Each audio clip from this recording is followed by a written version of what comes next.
మొన్నటి వరకు అక్కడ టీడీపీలో కుస్తీ, సిట్టింగ్ ఎమ్మెల్యే పైగా డిప్యూటీ స్పీకర్ పై సొంత పార్టీ నేతల అసంతృప్తి గడం, పైగా జనసేన నేతలు కూడా ఆయన తీరుపై ఫైర్ అయిన సందర్భాలు ఉన్నాయి. కానీ ఇప్పుడు ఆ నియోజకవర్గంలో సీన్ మారిందట.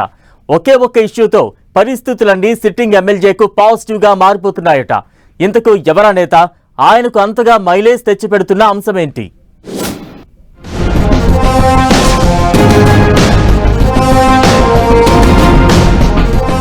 రాముడి సాక్షిగా రఘురామ గ్రాఫ్ పెరుగుతోందా? రామాలయం రాజకీయం ప్లస్ పాయింట్ అవుతోందా? కూటమిలో రఘురామపై నెగటివిటీకి చెక్ పట్టట్లేనా? ఉండి పాలిటిక్స్ లో రఘురామ దూకుడు పెంచుతున్నారా? పశ్చిమ గోదావరి జిల్లా ఉండి నియోజకవర్గంలో ఈ మధ్య జరిగిన రాజకీయ పరిణామాలు హాట్ టాపిక్ గా మారాయి. ఆకివీడు పెదపేటలో శ్రీరామనవమి వేడుకల సందర్భంగా రామమందిరం దగ్గర జరిగిన వివాదం రాజకీయంగా పెనుదుమారం రేపింది. ఈ ఇష్యూ ఉండి MLA deputy speaker Raghurama Krishnam Raju political గా దూకుడు పెంచారు. పెదపేటలో రామమందిరం పునర్నిర్మాణం చేపట్టేందుకు కంకణం కట్టుకున్నారు. అయితే రామాలయం అంశంలో జరుగుతున్న చర్చ రఘురామకృష్ణంరాజు గ్రాఫ్ ను అమాంతంగా పెంచేస్తోందట. ఆలయ నిర్మాణాన్ని ఆపేది లేదని రఘురామ స్పష్టం చేయడంతో రాజకీయంగా ఆయన పట్టు మరింత పెరిగినట్లేనన్న డిస్కషన్ ఉండిలో ఇంట్రెస్టింగ్ గా మారింది.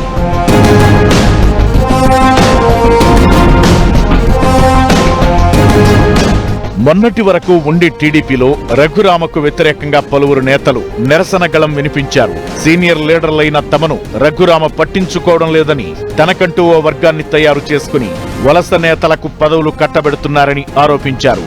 ఇక భీమవరంలో పేకాట శిబిరం విషయంలో జనసేన నేతలతో రఘురామకు డైలాగ్ వార్ నడిచింది. భీమవరం పేకాట శిబిరాల నిర్వహణ అంశంలో డీఎస్పీపై డిప్యూటీ సీఎం పవన్ విచారణకు ఆదేశించడం, డీఎస్పీ మంచివాడంటూ రఘురామ సర్టిఫై చేయడం అప్పట్లో జన సైనికులకు కోపం తెప్పించింది. దీంతో ఉండిలో రఘురామ తీరుపై సొంత పార్టీ టీడీపీ నేతలతో పాటు జనసేన లీడర్లు కూడా హ్యాపీగా లేరన్న టాక్ నడిచింది. కానీ ఒకే ఒక్క అంశం రఘురామపై పాజిటివిటీని పెంచేస్తోందట.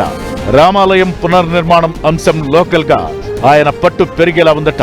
టీడీపీతో పాటు లోకల్ జనసేన లీడర్లు కూడా రఘురామకు జై కొట్టేలా పరిణామాలు మారుతూ వస్తున్నట్లు గుసగుసలు వినిపిస్తున్నాయి.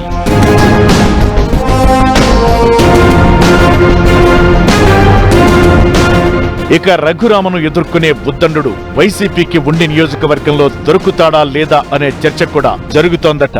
టీడీపీ జెండా ఎగురవేసిన రఘురామను ఢీకొట్టే బలమైన నాయకుడి కోసం వైసీపీ అన్వేషిస్తోందనే టాక్ వినబడుతోంది. మరోవైపు రఘురామ తన వాగ్దాటితోనూ అభివృద్ధి కార్యక్రమాలతోనూ నియోజకవర్గంలో తనకంటూ ఒక బలమైన వర్గాన్ని ఏర్పాటు చేసుకున్నారట. గత ఎన్నికల టైంలో ఉండి కంచుకోటను చేజిక్కించుకోవడానికి వైసీపీ చేసిన ప్రయత్నాలు ఫలించలేదు. రఘురామకు ఉన్న జనాదరణ, దోకుడును తట్టుకునే స్థాయిలో నిలబడగలిగే బలమైన నేత వైసీపీలో ప్రస్తుతం కనిపించడం లేదన్న చర్చ జరుగుతోంది.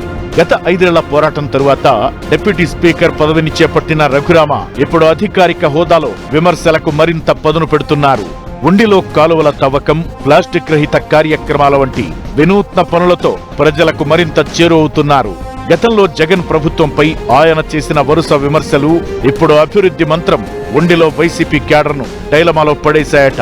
డిప్యూటీ స్పీకర్ హోదాలో రఘురామ తీసుకుంటున్న నిర్ణయాలు పరోక్షంగా వైసీపీని కోలుకోలేని స్థితికి నెడుతున్నాయని టీడీపీ శ్రేణులు భావిస్తున్నాయి.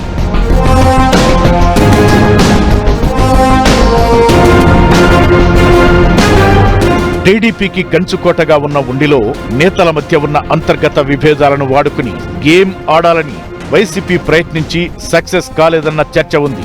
ఇప్పుడు రామాలయం ఇష్యూను అడ్డం పెట్టుకుని రఘురామ గ్రాఫ్ ను తగ్గించే ప్రయత్నం చేసి మరోసారి విఫలమైందంటున్నారు తెలుగు తమ్ముళ్లు. రఘురామ చాకచక్యంతో అసమ్మతి నేతలను దారికి తెచ్చుకుంటూ వైసీపీ ఆడుతున్న గేమ్ ను తిప్పికొడుతున్నారట. ఆకివీడు రామాలయ ఘటనతో రఘురామకృష్ణంరాజుకు సానుభూతి పెరగడంతో పాటు ఉండిలో ఆయనకు బలమైన మద్దతు లభించేలా ఉందట. అయితే కొంతమంది దళిత సంఘాల నేతలు, వివిధ రాజకీయ పార్టీల నేతలు, మాజీ ప్రజాప్రతినిధులు చేస్తున్న విమర్శలు, సవాళ్లను తిప్పికొడుతూ వారికి ప్రతి సవాల్ చేస్తూ రఘురామకృష్ణరాజు మరింత దూకుడు పెంచుతున్నారట. సొంత నిధులతో అయినా రామమందిరం పునర్నిర్మిస్తానని చెప్పడంతో పాటు ఇదే సందర్భంలో డిజైన్ కూడా సిద్ధం చేసి రిలీజ్ చేశారు రఘురామకృష్ణరాజు. మొత్తానికి రాముడు సాక్షిగా శ్రీరామనవమి రోజు జరిగిన ఘటనతో రఘురామకృష్ణరాజు గ్రాఫ్ ఉండి నియోజకవర్గంలో పెరగడంతో పాటు కూటమి పార్టీల మద్దతు కూడా కూడగట్టుకోగలిగారన్న అభిప్రాయాలు వ్యక్తమవుతున్నాయి.